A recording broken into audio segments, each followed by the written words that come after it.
Hello and welcome to this tutorial where I'm going to show you a little bit about transitions in Adobe After Effects. And in this particular instance, you can use transitions for graphics like I'm going to show you guys here, but you can do it for photos from Photoshop, or you can even do it from media that you recorded, little movies and stuff like that. So we're going to do it with graphics here from Adobe Illustrator, and I have a bunch that I could choose from here, and they're just basic, kind of graphics. And I brought them in and I put them on their own layers, but more importantly, what I wanted to do first was set them so that they were the size that I want in the position that I want in the layers, because when I import them into After Effects, I kind of want them to fall and be proportionate and fall in the spot that I want them to fall. It kind of makes it a little easier for the transitions. So I go into After Effects, and I've already got a file set up for you here, but I can create my new solid layer background. I just made it this kind of nice orange so I had some good contrast going on into it.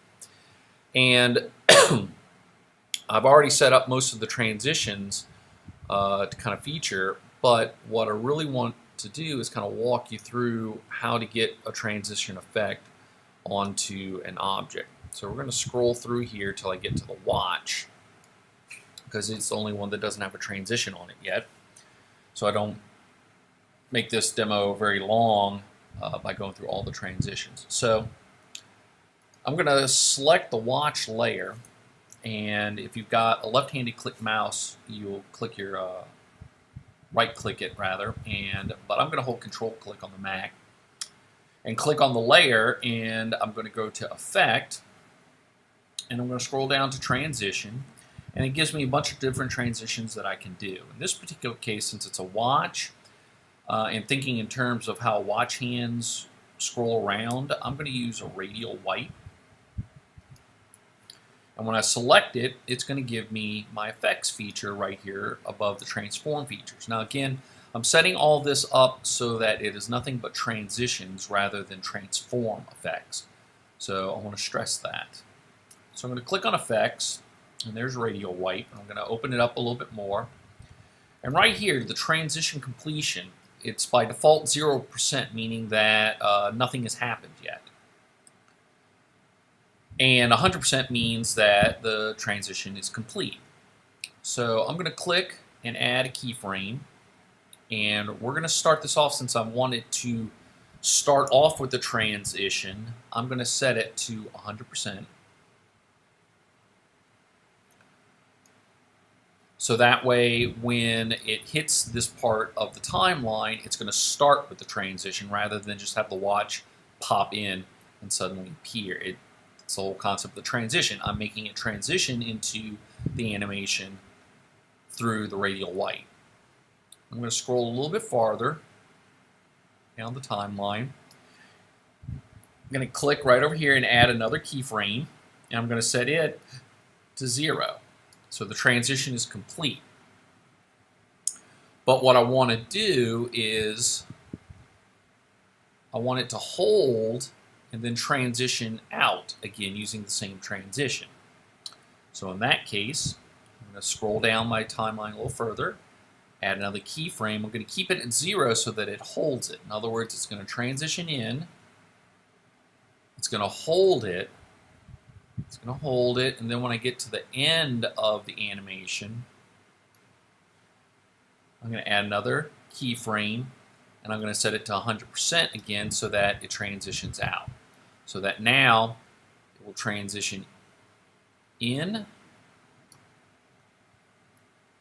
it holds it, and then it transitions out to 0. So now if we go to the beginning of my timeline, where I will show you we have our hourglass, we have a pocket watch and a clock, I've set transitions to all of them as well, so that my hourglass comes in, holds it, transitions out, clock comes in, holds it, transitions out, Alarm clock comes in, holds, transitions out, and then my watch comes in, holds, and then transitions out, and then my background goes a little bit more before the movie ends. So let's look at my hourglass here for a second so I can show you the effects there. And for that one, I have a Venetian blind, and notice that again I have 4 keys on here. One that has the key at 100%, meaning that the transition has taken effect. 0%, meaning that nothing is happening. Holds it for another 0%, and then transitions back out into the stopwatch, or rather pocket watch. And also I want you to notice that I have the animations, each object, kind of overlapping a little bit so that there's not a whole lot of blank screen time while you're waiting for the animation to start. It kind of pops in right as the previous animation ends. So if we play this at full speed, see how it pops right in and there's no real lag time for the animations where we're waiting for them to start. And I can move them in a little closer if I wanted. I want to kind of keep them all proportionate, but I don't want it to overlap so much that the animation starts before the previous animation is ended. So here we go. And I'm still getting a little lag time here on when the watch starts, where the pocket watch starts and where the watch starts. So let's try it again.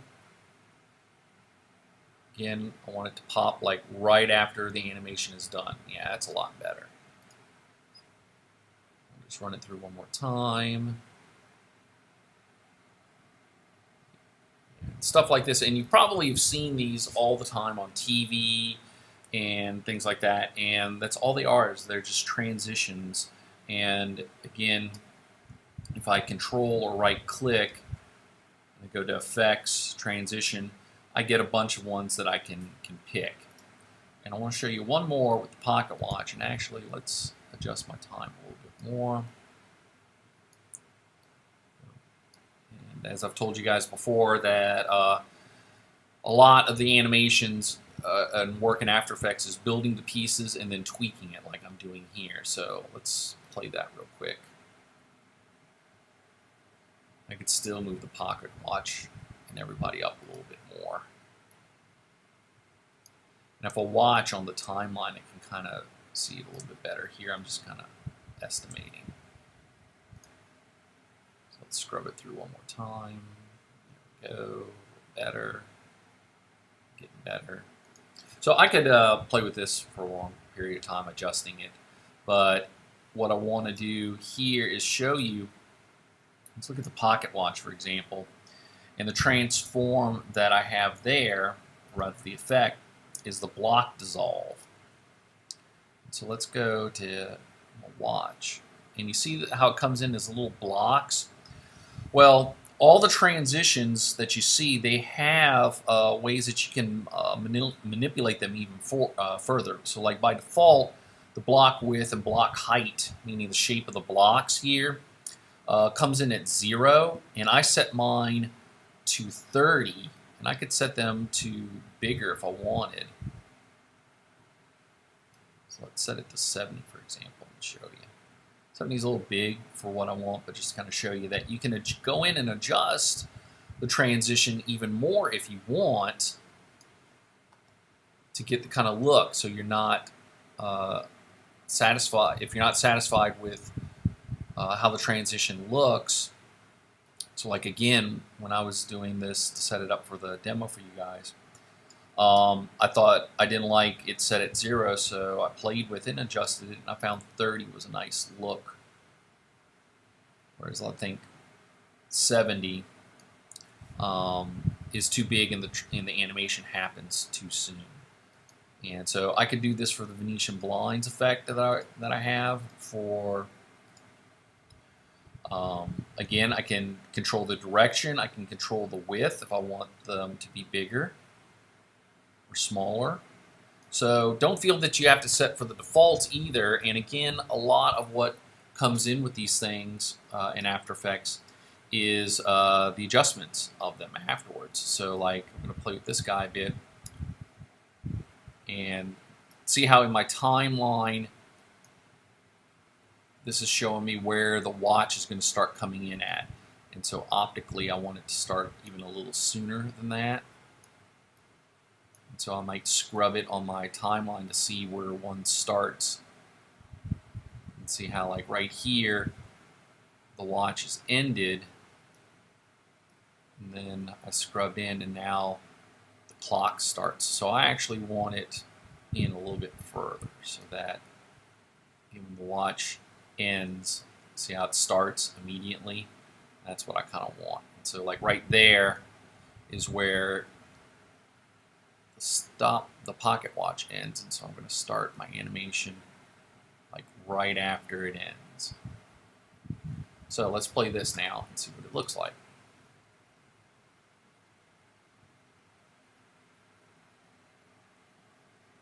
And there we go. So again, play around with the different transitions and not only accepting them as their defaults, but sometimes going in and tweaking them a little so that you can get the effect and the speed and the timing that you want of them as well.